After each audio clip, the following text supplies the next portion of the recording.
I can't eat like that. We're live. Thank you. Welcome, everybody, to the House Committee on General and Housing. Today is Lucky Friday, March 13th, 2026. We're going to start.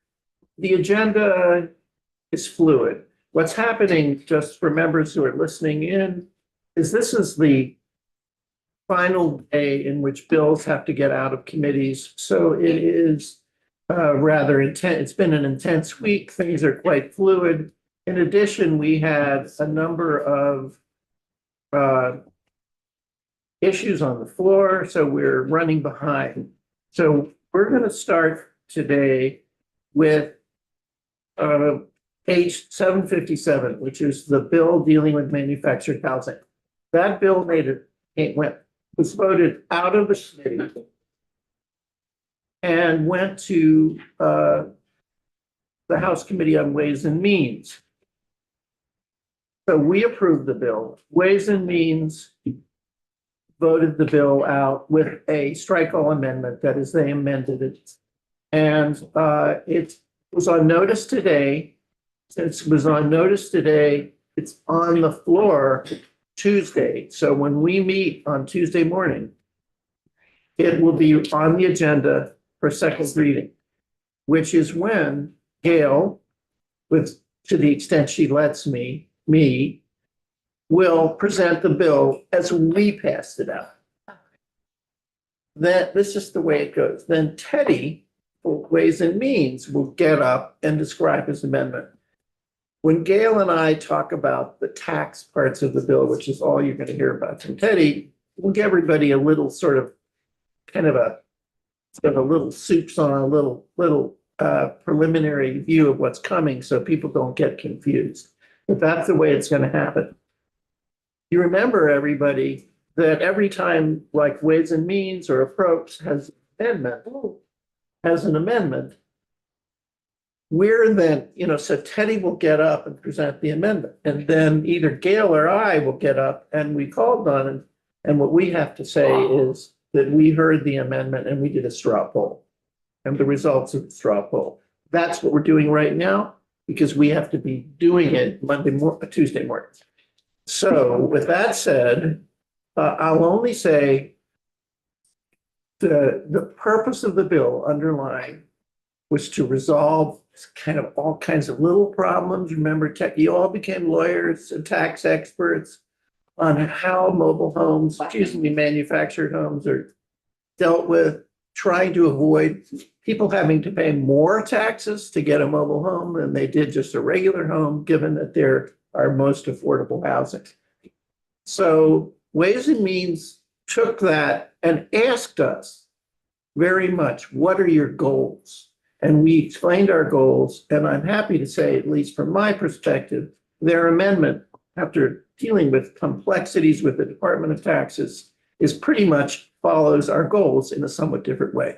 Teddy, take it away. Yeah, thank you, Mr. Chair and Committee. I think that was a great context setting for what we tried to do with the strike-all amendment. So there are some other smaller amendments that I'll let Ledge Council talk about, but the biggest change that we made was to the property transfer tax, sales tax exemption portion of the bill. So as you recall, this committee passed out the bill as it came out of your committee had some purchases of mobile homes be subject to property transfer tax, others sales tax, and there was some movement there.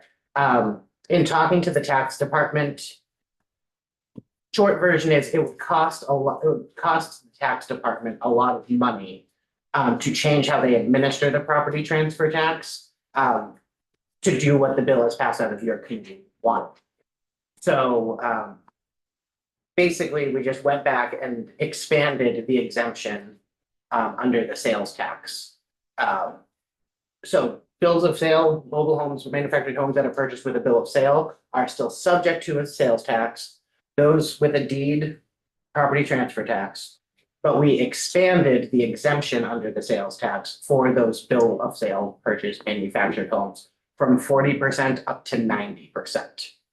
So they will get a 90% exemption from the sales tax for manufactured homes sold as under a bill of sale.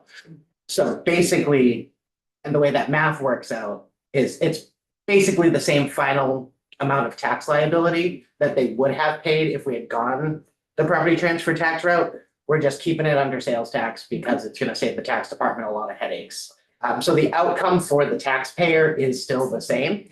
And we just went on a different route to get there. Yes, So is it at the point of purchase or is it at when you declare your taxes at the end of the year? Point of purchase, I believe. Yeah. Yeah. the sales tax. Sales tax, yeah, that's point of purchase, yes. Yeah. And then the only other tax-ish piece that we changed, we just tightened up the language about the LECs being treated as nonprofits for purposes of getting grants. Grants, State right, grants. yeah. We just got some advice from the tax department. The outcome of the language has not changed. We just changed the wording a bit upon recommendation from the tax department to just clarify that, you know, they still have to pay taxes. And Right, so yeah, they yeah. just will be able to access grants as a nonprofit. So some of that wording changed, but the outcome, as the chair said, the goals of this bill are still the same. Do you want to come up and? Teddy's, All right, I have to go back upstairs. let's go back If upstairs. you guys have I'll any tell you what, questions in the meantime, give me a call. Teddy, you don't have to leave for 5 minutes. I was just that efficient, fine. then I'll just- He was thinking about travel time. No, I just want to make sure It's a long way seriously before that if these. after John is done, if there's Yeah. any questions. I'm you're gonna here. grill Teddy. Yeah, okay, What's that? I'm not gonna say no to that. It should be on your website. all right, so now we have Ledge Council, who is going to educate us further. So we can go, we have 7 minutes, is that right? When are we have the other?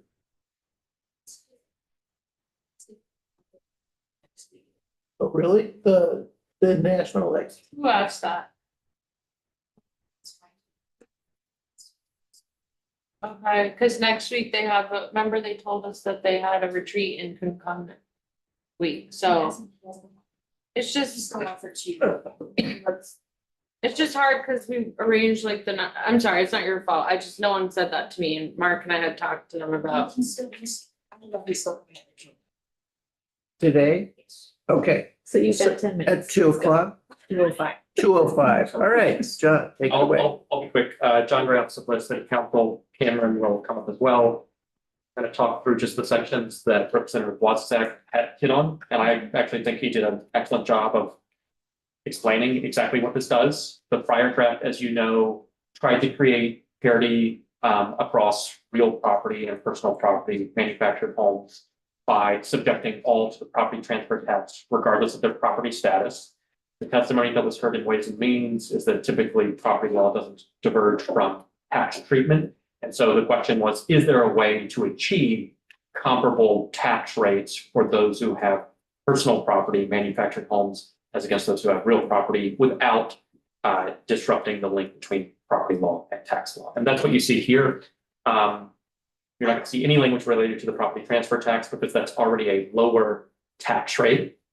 The sales and use tax, what's useful to know here is it's a 6% tax rate. It gets 1.25, or in certain instances, lower residential properties can have a lower property transfer tax up to certain household values. So this is trying to create a similar effective tax rate, basically. So what you see is just amendments to the sales and use tax exemptions. And there is a piece here I'm going to hit for a piece that wasn't noted. The first part is, this is a section that speaks to the statutory purposes of the exemptions from the sales and use tax. We set out why these are provided. Under existing law, there is a 40% exemption from the sales and use tax. That's current law for mobile homes and modular housing. And the reason that's done, what you see here, if you ignore the struck through but read it as actual language, is to provide an exemption for the estimated portion of the cost attributable to labor. And what you're actually trying to do, I think, is just treat manufactured homes the same as you do any other residential construction. And so that's what you see here described as the statutory purpose of the exemption for sub S.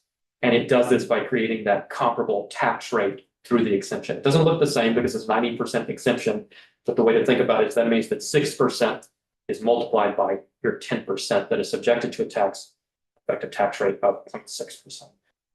Yes. So originally, when it was 40%, that was 40% exemption and 60% was to the, Subjected to the sales tax. Yep. so now it's 10% Now 10%. and 90 to the purchase, the person purchasing.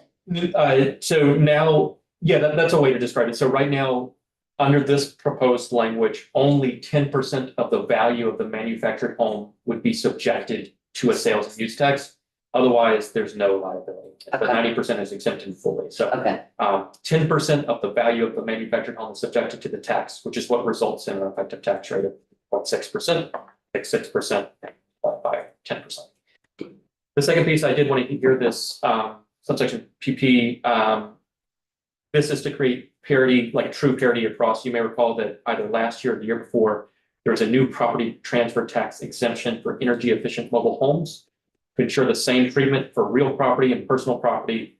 That has been introduced to the sales and use tax as well, and that's 100% exemption. Those would be entitled to a full exemption from the sales and use tax, just as energy efficient mobile homes would be exempt from the property transfer tax. Also. Sorry, Mr. Chair, I do have to run the last thing. Unrelated to what John was just talking about, I just forgot to say it. There was a study or a report back Yeah. at the end of the bill. Right. We took that out and we're just moving it into a different bill that we have about general assessments. So rather than asking them to do a whole different report, we're asking them to do a bunch around assessing statewide. So we just slipped it into that. bill. and it's in language and. Yeah, yeah. That's great. Yeah, Thanks, so it'll be a Judy. committee bill. Thank you, Teddy. Thanks, guys. Good Happy luck crossover. to all who celebrate. Servant. Just a very, very quick question, just to clarify, because I think I heard it wrong. Uh, create parity of the tax treatment of new energy efficient mobile homes created as real property. Is that a rebate or rebate? Or just a It's treatment? just an exemption. It's an Okay, outright okay. exemption. So you don't have, That's it. there's no liability on it. It's 100%. It just doesn't. Thank you. Section 6, this is the actual application of the exemption itself. So this is your sales and use tax exemptions, long list of exemptions. And what you're saying is what we just described, that 40% has now been moved up to 90% to create a comparable effective tax rate. And then you have the addition of this new mobile homes piece to get the same exemption from the sales and use tax as you get under the property transfer tax. And this language, this is nothing changed. This is what's in place for the property transfer tax. New mobile homes that bear a label evidencing greater energy efficiency under the Energy Star program or that are certified as zero energy ready home by the US Department of Energy, same treatment, property transfer tax or sales and use tax. That's the set of my sections. I'm glad that Representative Wozniak brought up, there previously had been in you guys' report, section 12, which was tasking the Department of Tax with evaluating the appraisal methods for mobile home parks organized as limited equity cooperatives, and that now will be built out in the regional appraisal districts language that probably Kirby Keith handles. That's it from me, and I think that Cameron may have some things to do as well, but those are the core tax changes in them. The study, John, Yes, the study was moved. the study is dropped, and then I think I called out to part of this broader effort to achieve regular and fair appraisals across the state includes a directive related to these particular limited equity co-ops. I saw it. What is the, Oh, It's God, called- it's regional appraisal RAD. districts, RADs, RAD. regional appraisal districts. Yep. Okay. Remember, everyone, one of the problems was that we had a long discussion, in fact, about property taxes and the part of the property that is owned not by the individual, but by the cooperative. You have all these different ways of taxing it, and there was no uniformity. We want uniformity. We asked for a study. They agreed, they just put it in another bill. Cameron, are there things you need to? There are other changes to the bill, it's just whether you would like me to go over them. Go ahead. We have 4 minutes, 4 minutes. I'm gonna run y'all. which is more time than you Thanks, need. John. See you guys. 4 minutes. How long it takes to become a co-host, open up your laptop. Well, you're fortunate, I was over there restarting my laptop. You're a professional.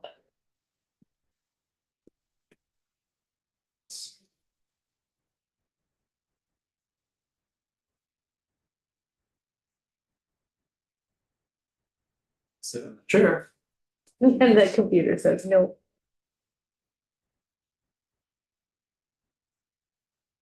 There we go.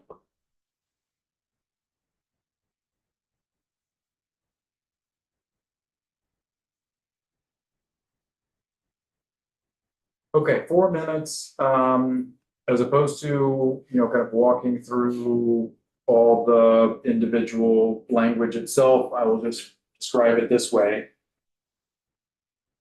There were kind of two, or I'd say 3 points of this bill. The first point was addressing transfer of manufactured homes and whether or not they need to be done via deed or bill of sale. There was some language that you all inserted to allow, more flexibility regarding the choosing a path of whether it was going to be a deed or whether it was going to be a bill of sale. The current statute said if it had ever been transferred via deed, you couldn't go back to a bill of sale. You all had inserted some language to kind of go a different direction from that and allow people to go back to a bill of sale. The second piece was the tax piece that John just walked through. Third piece was the study that we all just discussed, as well as being moved over into another bill. So I'm just going to talk about this first piece. Yeah.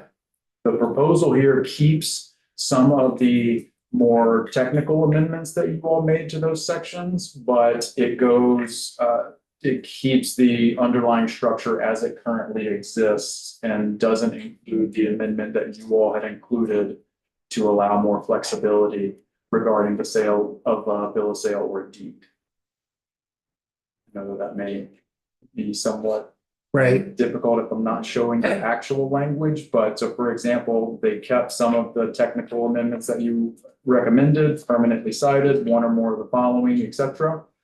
But in this section in particular, the section 2604, which is about when you're selling a manufactured home and it has to be financed via a deed. In this sub B, it says that the owner will be a manufactured home, if it's being financed as real estate, shall be transferred via a deed. Yeah, okay, You all made that a may. yeah, And then later on in the section, you had language that allowed people to transfer via bill of sale, whether it had been previously transferred via a deed or not. So that language was removed, the may was removed, they're keeping the structure as it currently exists, which is really dependent on how the purchaser of the home is financing the home. If the purchaser is financing the home as real estate, then it must be transferred via a deed. So it's keeping the current system in place because that better aligns with the tax treatment that the committee wanted to keep, right. distinguishing between the property transfer tax and the sales tax. All right, Cameron, before I characterize this, is that it? Without walking it through line by line. I got it, yes, okay. Profit, buying it as personal property, Yes, ma'am. and they get a bill of sale, can they? Is it interchangeable now that if it's a bill of sale and then they want a warranty deed once it's affixed, can the warranty deed go to a bill of sale, or somebody purchasing it that can't finance it as real property, can they get a bill of sale on that? The way I would describe it Does that make is, sense? the way I would describe it is if the purchaser is financing it via a real estate mortgage, then the seller has to transfer it via deed. So if the seller has a bill of sale, they would have to convert it to a deed. Right. Or I think you heard testimony of having to deed it to themselves Right. and then deed it over, so it keeps that framework in place. Right. If the seller is buying it via a personal property loan, if it is deeded, I think you can transfer it via deed that way. If it is a bill of sale, you would be able to transfer it via bill of sale. So it doesn't eliminate the purging of a bill of sale, which is an No, it expense does not. to the homeowner. So here's what's going on, everybody. Couple of things. That's kind of late in the process. We got comments from the bankers saying, gee, maybe we don't have to use a deed, absolutely have to use a deed for a real property transfer. It wasn't strongly felt, it was just ideal. The other was this conversion of real property, of bill of sale to a deed is a little cumbersome, and so we didn't deal with that. Well, it turns out there were tax issues. So they took it out. I'm not thrilled, but I don't think it's the basic underlying need of the bill, which is to allow either way. Remember, people who can qualify for a real estate loan, not everybody can qualify for a real estate loan. So we wanted to preserve the bill of sale, even though if you own it as real property, you have more protections. But that's not really a change. That's not that much of- What's happening. Yeah, so I'm satisfied with this. I mean, I think it emerged rather well altogether. Any questions of council before we go to a straw poll? I'm going to ask for that in a minute. Any questions of council? Okay, in terms of comments, yes, or questions? Not a question for council. Question for the sponsor of the bill. How do you feel about this? I feel that it's gotten as far as it can go, and there's more work to do next year. Great, okay. Sounds like a veteran. Here for decades. Yeah, I'm an old soul, right? Not fancy. Yeah. And as a co-sponsor of the bill, I feel the same way. I mean, I think Copycat. we're okay. I like Well, it. I just go along with her, whatever she wants. So sweet. So can I have a show of hands? How are people feel okay with this? Wow, are you, yeah, Okay, so how many of us are there? 1, 2, 3, There's 4, 10. 5. There's one person. Okay. 10 to Joe, I mean, 10. he's always listening. Yeah, 10-0-1, okay. 10-0-1. Good job. You want it? Okay, so, Congratulations. so one of us is gonna stand up, remember 10-0-1. We have our. Okay, 205. Thanks. thank you so much. Council, really appreciate it. Thank you for all the hard work you've done. Thanks, Cameron. Let me know, what you all need. Miriam, would you please let the ways and means staff person know it was 10-0-1? Yeah, to look at, sure, absolutely. I'll say, All right. I can't write your board report, but I can get you No, but a you section, can use- a summary, yeah. I didn't know I could get that from you. Oh, Yeah, we're doing it this week. On live, on record, yeah. All right, thank you. Sure. So next, we're gonna, to it. before we proceed to 607, the institutional and investors and the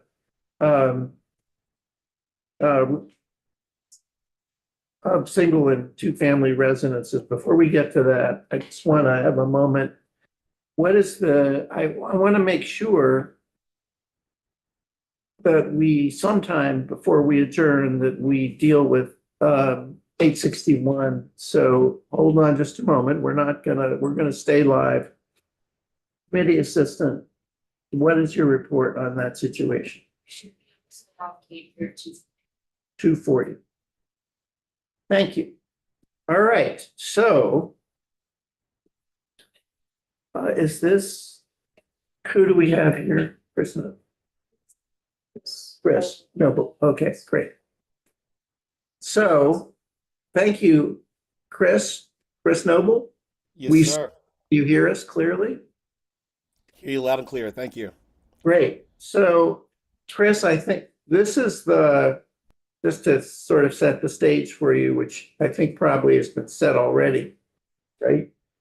This is what's called the General and Housing Committee of the House of Representatives in Vermont. And we deal with the issues of housing and also whatever is general, means whatever doesn't fit in another committee. And that includes labor. And today is the final day for us to get bills out of this committee. So it's this bill, 607, is not going to be voted out today. What we're doing is holding hearings, beginning to contemplate it, and then we will just continue with that through the rest of this session and quite possibly into next session. And, but this is the first time really that this subject has been dealt with here in Vermont directly. So we've been wanting to talk to, various parties and get a sense of what's going on and what their position is. So with that, I'm going to ask the committee to introduce itself to you. Why don't you start, Gail? He's, look at the he's here. He's not there. Gail Pezzo, District 20, Colchester. Welcome. Mary Howard, Rutland City, District 6. Hi, I'm Elizabeth Burrows and I represent the Windsor 1 district. Hi, Saudia Lamont, Lamoille, Washington District. Thank you so much for being here. Emily Krasnow, South Burlington. And author of the bill. And I'm Mark Mahaly, I'm chair, and I represent Calais, Plainfield, and Marshfield, 3 small towns in this small state. Ashley Bartley, Fairfax in Georgia. Leonora Dodge, Essex Town and City of Essex Junction. Hi, Tom Charlton. I represent Athens, Chester, Grafton, and Wyndham. Debbie Dalton, I represent St. Johnsbury, Concord, and Kirby. Chris, where are you from before you start officially? So PSP is based all across the country, but I am personally from Columbus, Ohio. That's where I live now. Where in Ohio? Columbus. Columbus. Yep. Well, I was born and raised in Cincinnati. So, Oh, wow. yeah. But we don't hold it against them. Yeah, not at all. So, this committee is actually kind of represents pretty much all of the types of areas in the state. Burlington, which you would think of as a small town, is the big city in the state. And then we have really small towns and medium-sized towns, and they're all pretty much represented in this group. The state is very small. The state of Vermont has 630,000 souls in it. Each of us represents about 4,000 people. We're aware that the issue of private equity and institutional owners of single-family homes is one that has so far been pretty much an urban issue, but we wanted to get into it before it became a significant issue here. We do have a real housing shortage, and housing has become incredibly expensive here. Thank you. So why don't you identify yourselves for the record and take it away? Absolutely. Thanks so much, Chair. My name is Chris Noble, and I am the Policy Director for the Private Equity Stakeholder Project. And I just want to thank Chair Mahaly, Vice Chair Bartley, members of the committee.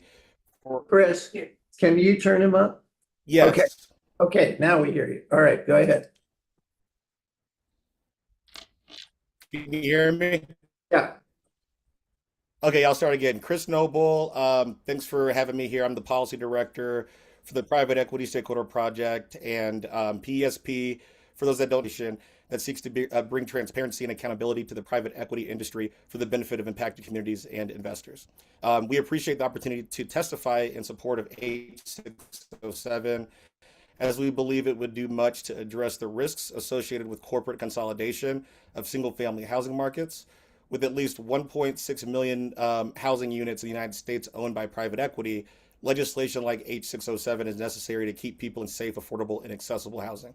In recent years, private equity firms have significantly increased their presence in the housing market, reshaping the landscape of homeownership and rental housing. These investment companies have capitalized on rising housing demand and limited supply by purchasing large volumes of single-family homes, apartment complexes, and manufactured housing, which scores states relative to each other regarding the risks posed by private equity's presence in their state, describes how these trends have shown up in Vermont. Although the risk index, and to your point, Chair, showed that Vermont is among the bottom 10 states for the share of its single-family homes purchased by corporate investors over a 5-year period, it is among the top 10 states for the rate of growth in the share of its single-family homes purchased by corporate investors over the same period. Therefore, even if the state has historically had a relatively small corporate landlord presence in the single-family housing space, the rate at which their share is growing should concern those who care about housing affordability. Private equity landlords have exacerbated housing affordability issues displacing local communities through large rent hikes and aggressive evictions, and diminishing tenants' quality of life. Consequently, policymakers across the country have introduced legislation to limit consolidation by corporate landlords. The private equity business model poses a particular challenge to affordability or affordable housing due to the need to generate high returns on a short timeline. Private equity firms typically seek to generate returns of at least 15% for their investors, about double the return rate of other asset classes. Firms usually strive to generate this return before exiting the business over a short timeline of just 3 to 5 years. This means that private equity firms generally do everything possible to maximize revenue while minimizing input costs, including deferring maintenance, skirting regulations, and saddling tenants with junk fees. Millions of people in the United States are at risk of increased economic instability under this financialized housing model, which is often at odds with efforts to address housing affordability. In addition to protecting tenants, H607 would help prospective home buyers as well, particularly those looking to enter the housing market for the first time. In recent years, individual home buyers have been frustrated by the pace at which corporate investors are able to purchase real estate. Access to liquidity and industry resources that allow for relatively quick transactions makes corporate investors more attractive buyers for those looking to sell their homes than individuals who need to obtain a mortgage to do so. Therefore, by limiting the ability of corporate landlords to outcompete individuals in the housing market, H607 is a necessary and timely intervention. Earlier this year, the White House released an executive order seeking to restrict large corporate investors from purchasing single-family homes in competition with individual home buyers. Since then, federal and state policymakers have rushed to pass legislation that would codify that directive. Therefore, if Vermont passes such a law, the state will position itself as a leader in a growing movement to preserve housing affordability, a key component of the American dream. PESP would therefore like to reiterate our support for this legislation. By passing H607, Vermont can lead state efforts to regain stability in their single family, not regain actually, because Vermont has a small presence, but ensure stability in its single family housing markets and become a model for solving the nation's housing affordability crisis. Thank you. Chris, I'm going to ask if members of the committee have questions for you. Before I do, I just wonder, could you tell us a little more about PESP? I mean, how big is it? Is this your major project, or do you have a number of similar projects? Just to tell us a little bit about that. Absolutely. Yeah. So PESP, we're a relatively small nonprofit with, around or under 20 people. And this, our focus is on private equity investments in a variety of spaces, not just housing. We have been focusing on the single family home issue for a number of years. But even within housing, we look at issues concerning manufactured housing parks, multifamily homes, sometimes student housing. But we're also active in areas related to healthcare, labor and jobs, and climate and energy. So, in my capacity as policy director, try to make sure that we're involved in a lot of these bills. I also didn't sort of describe stakeholder. Often folks that are are affected by private equity deals are not, the ones party to the deal. They're not at the table. And so, a large part of our efforts are to make sure that those voices are heard and those concerns are considered when, folks are looking at these deals, or in the case of policymakers trying to regulate or legislate around them. It's interesting because although this committee is not the healthcare committee, the healthcare committee is also looking at private equity. Yes, and I believe you And I believe they've testified. Have you testified? Yep. Oh, great. Yes, sir. Okay. All right. Well, then I didn't have to go running on my mouth on about Vermont. Okay. Do people have questions of Chris? I do, but you go ahead. Oh, no, you do. No, I'm going last. No, well, mine's on a question and I'll. Go ahead and talk. Chris, thank you so much for coming on such short notice. I've been one of the reasons that I authored this bill is I've been really inspired by other states for the last couple of years, and folks who had introduced bills around this topic nationally. And so I just appreciate this was a wonderful way to start conversations in Vermont about private equity in both housing, healthcare, and other sectors. And I just really appreciate your organization's work on this topic. And I hope that now that we've virtually met and that you will stay connected with Little Vermont on both topics and we can continue to collaborate and work together on issues. Thank you. Absolutely. Thank you. Questions of Chris? Yes, go ahead, Tom. No, you go It's ahead. a general question, and it might not be something we can answer right away, but one of the questions that we know we're going to be looking at is how to right size the regulations for a state size Vermont. Whether in capital that's involved or number of units that are involved. Have you had any opportunity to look at smaller states or smaller markets and see how those things might be calibrated so that we're not eliminating, local investors? Sure, Sure. that's a great question that I think comes up a lot. So just to level set, no state yet that I'm aware of has actually enacted. There have been a few introductions over the last few years, but none has actually enacted, a law that would actually, restrict investment of this type. A common concern is, what do we do with, mom and pop landlords? How we make sure that small landlords are not caught up in this? And I do think that that is a qualitative sort of analysis, depending on the state, in terms of, okay, what is a proper threshold of units, that we've sort of seen corporate landlords, own on average, right? Or, it could be a monetary threshold in terms of the assets. Some states restrict them or tried to restrict them, like my own state of Ohio had a bill a couple of years ago that would restrict the number of units owned at the county level. So there is sort of an analysis I think states are trying to get right for their own particular situations. Without seeing anything enacted yet and actually working, it's tough to say, what's the best course of action. But I do think it's worth keeping Vermont's particular situation in mind. Wait, Chris, what about New York? I thought New York haven't New York State? Do they not? They pass a landlord registry. So But. Okay. Yeah. Oh, I thought I guess we have different, I modeled this bill after New York's law that was signed into law. got you. Well, yeah, I got that. I might be talking about a different law. Okay, yeah, yeah. last year it was, signed into law, this exact bill, so. Okay, don't know. well, Sorry. I stand corrected then. Okay. Yeah, I stand corrected. Yes, Gail. So in New York, because it's so large, what's the cap? Is there a? It's the exact same. It's what Language she here. put New York in here. I thought 10 was not necessarily from that. The 10 The 10 part, houses, but but the 30 million, the 10. all those that's parts different. and That's the all tax. New York? Yeah, Washington does 50. And what did I tell you yesterday was the other one, that does 10. It's like, New Mexico, 10.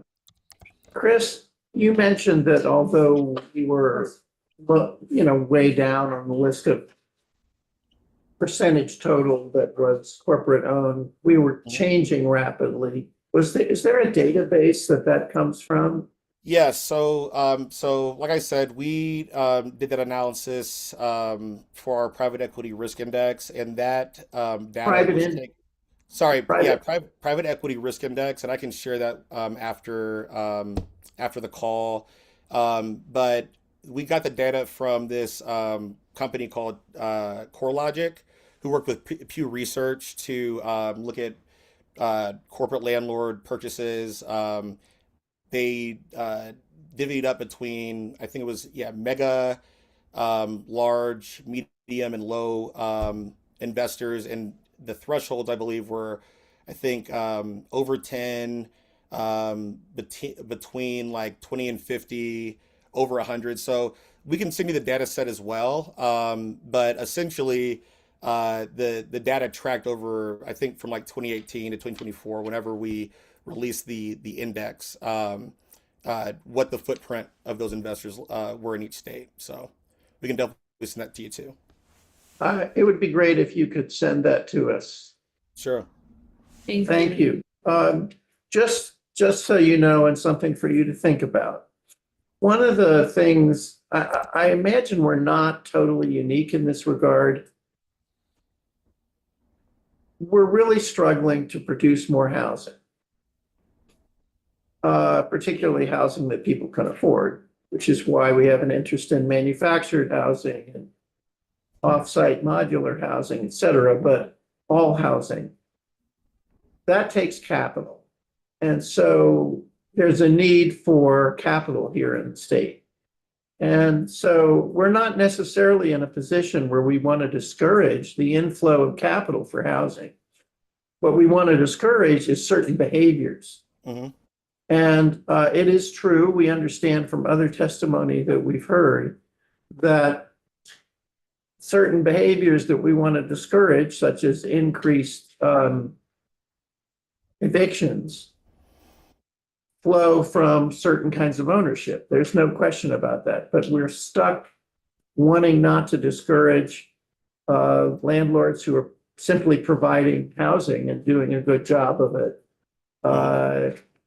At the same, and also we had testimony yesterday that showed, like in Trenton, was it Trenton? Newark and Philadelphia, that in fact their research showed that the corporate entities that were engaged in this kind of private equity activity that's destructive were actually not that big.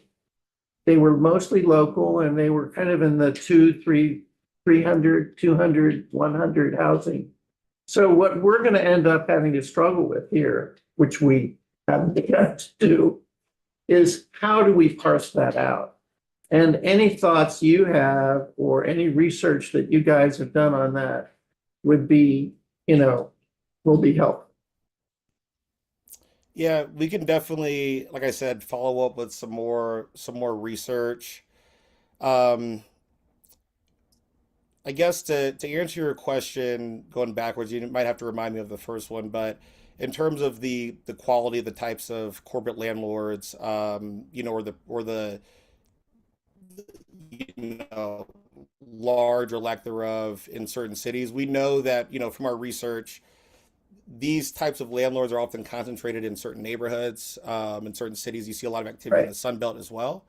And so the sort of overall numbers, I think that the industry likes to talk about a lot, in terms of the, presence isn't that large. When you dig into the data in terms of the specific localities, sometimes it's like, the main landlord, for a few blocks, right? So, I don't know if that quite answered your question.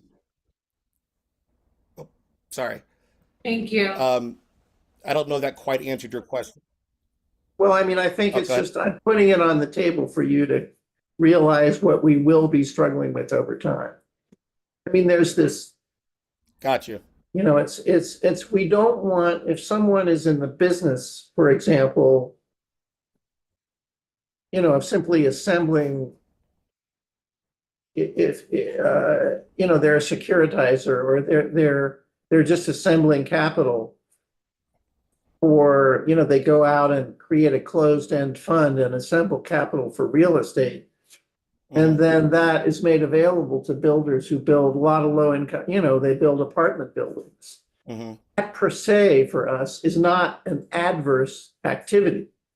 What's adverse is when those people buy up single family homes or buy up existing or mobile home parks, start raising rents, that they actually want to hold the property as landlords and behave in ways that destroy the community. That is the behavior. And I'm not sure yet that we've seen exactly how to do that. And I believe our neighbors should be Vermonters, not Wall Street investors, our neighborhoods. I want to make sure that Vermont is for Vermonters and families, not Wall Street. So that's where we're, so you guys are a research institute, right? So you can do research if we ask questions. Is that right? Oops, did he freeze? Are you, yeah, okay, Yeah, great. yes, we're definitely happy to follow up. Yep. Any other questions of Chris? Yeah. Gail? Not of Chris, but the comment that Emily just made. I agree 100%, but is that illegal to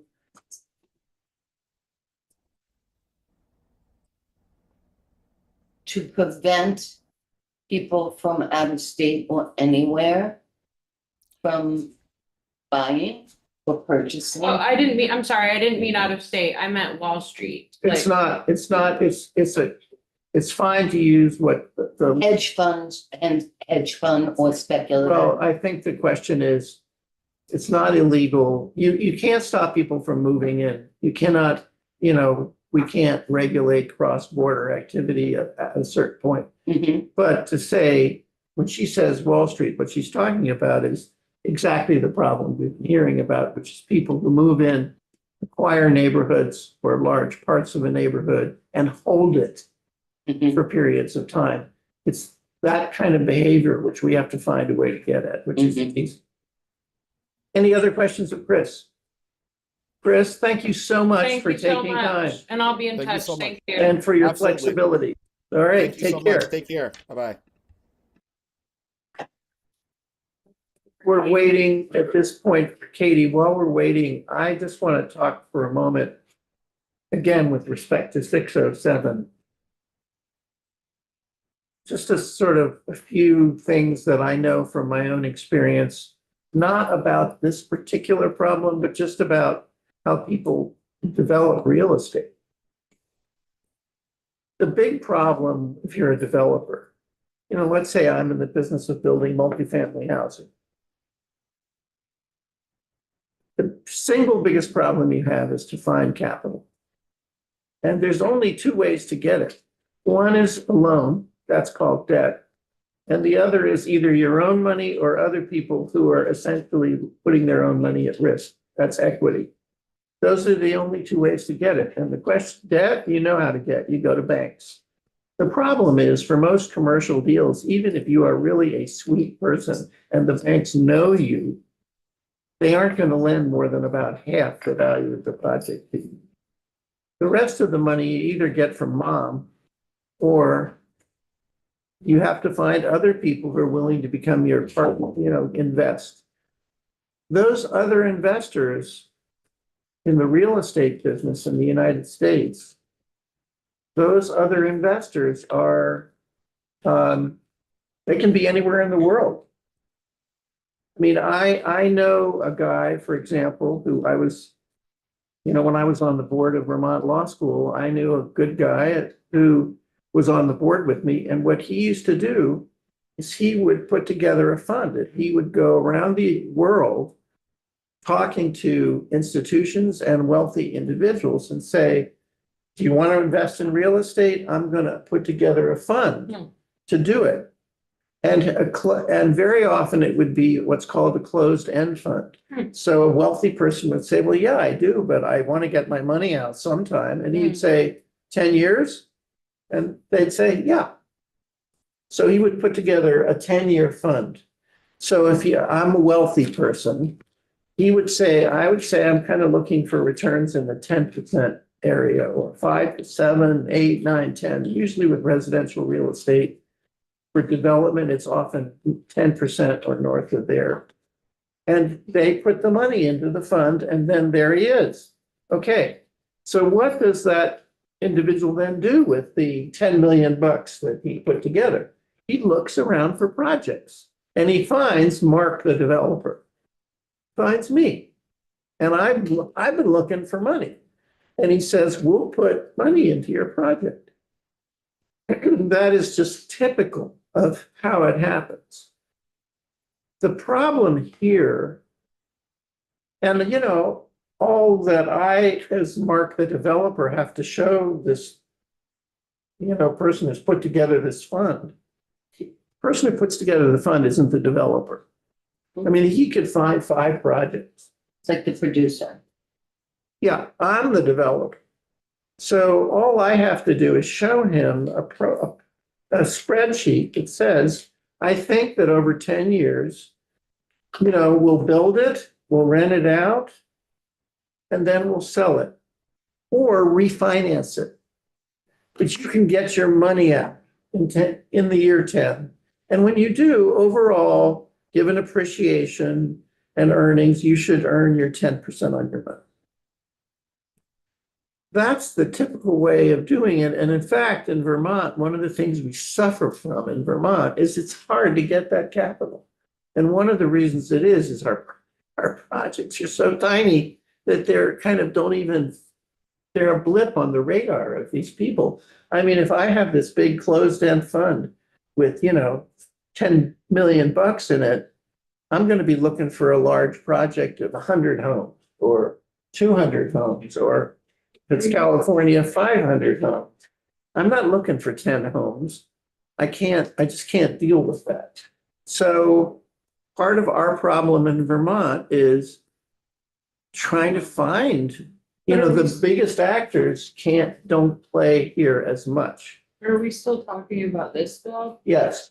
Okay. Yeah, I'm No, just, 'cause I see. yeah, we're waiting for Katie. Oh, I Okay, didn't know. so anyway, I'm This just isn't by way of developed. background, I'm just saying that this is a problem in Vermont, is that we're so small that the usual sources of lots of capital to build housing are not easy to find. But I just don't want to confuse people about building housing. No, I know, but this type of thing is a different animal. No, I know, I just people watching Yeah, or the no, press, yeah, I don't want to okay. confuse them. This situation that we're addressing here is a different animal.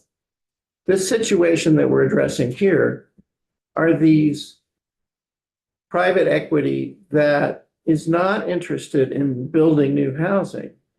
They're interested in acquiring existing single-family homes and holding them for a relatively short time and making a lot of money on it quickly.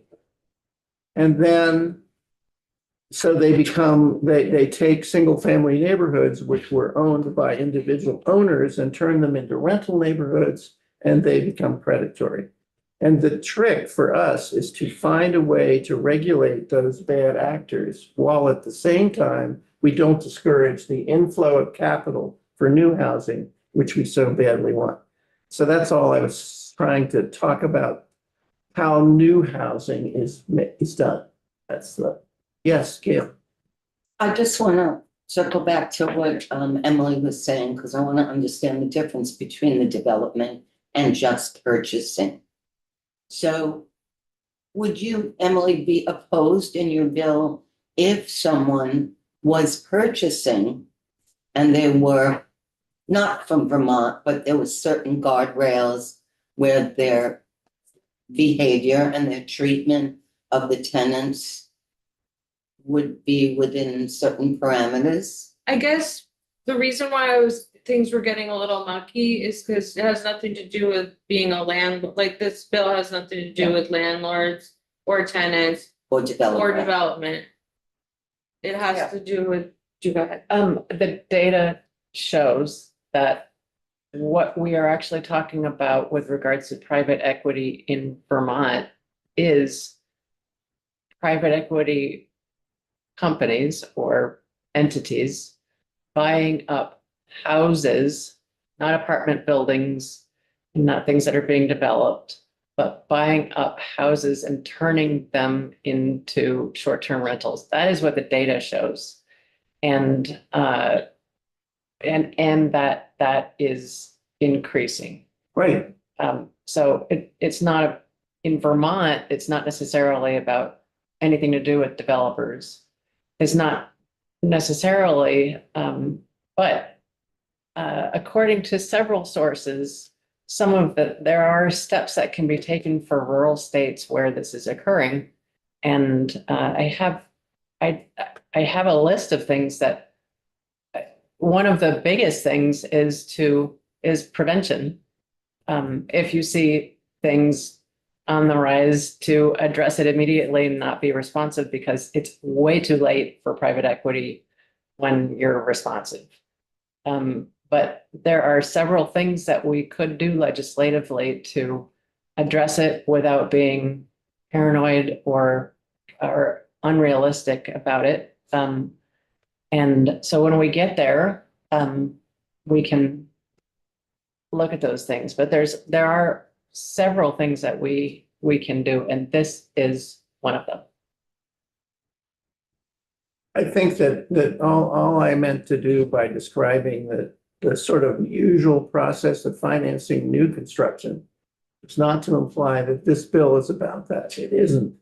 It's just that what we want to do is we want to make sure, since what this bill does, it defines a category of activity. And it says that activity, they have to wait to purchase and they don't get tax benefits. We just have to make sure that we define it in some way that doesn't mistakenly embrace or involve the capital sources for new development or mess with our existing landlords that are just normal rental landlords. Yes, Debbie. I mean, yesterday we heard from Stowe, people from Stowe. And it seems like these short-term rentals are happening around resort, if you want to call it resort mountains or resorts. And we don't have enough hotels to accommodate all our visitors.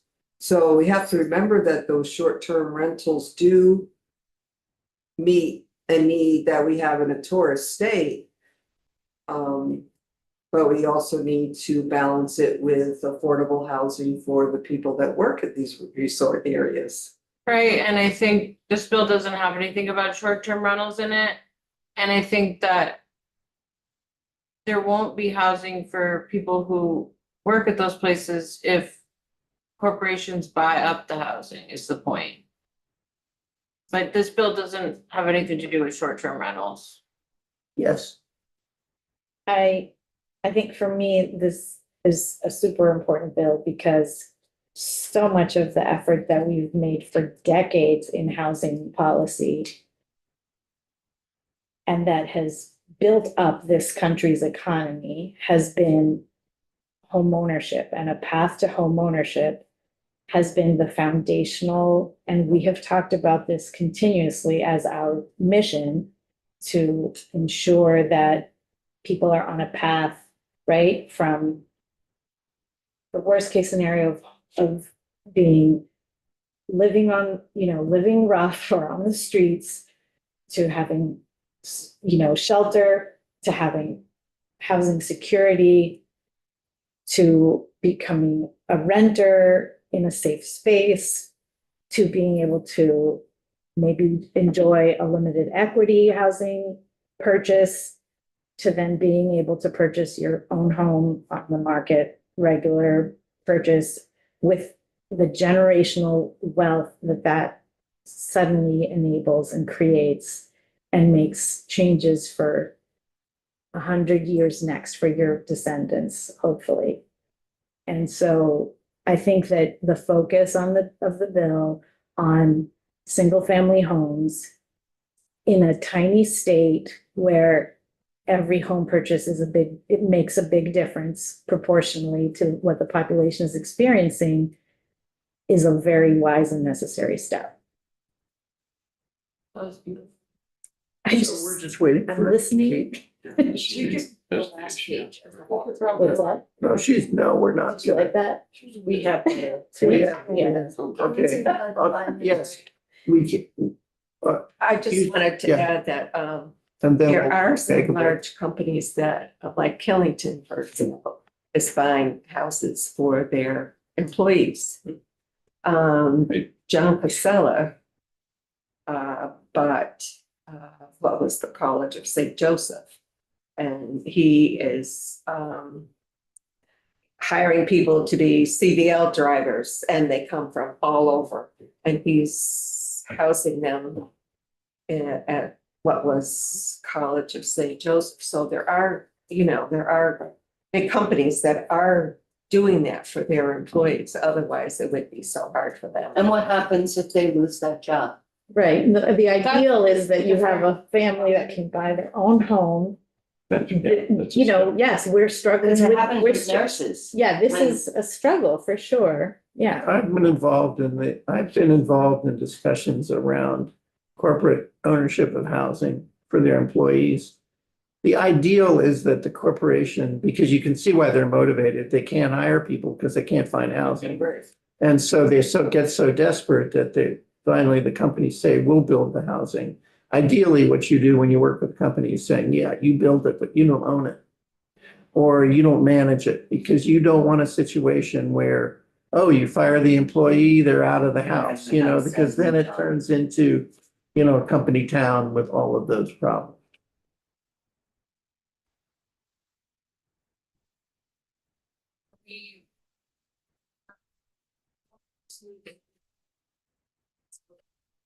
What? You can. We have plenty for. We have plenty, so why don't we go offline? You cannot leave. We're going offline, well, no. We are going to Wait. re-adjourn. Yeah, as soon as we have, in a few minutes, as soon as we have council, we'll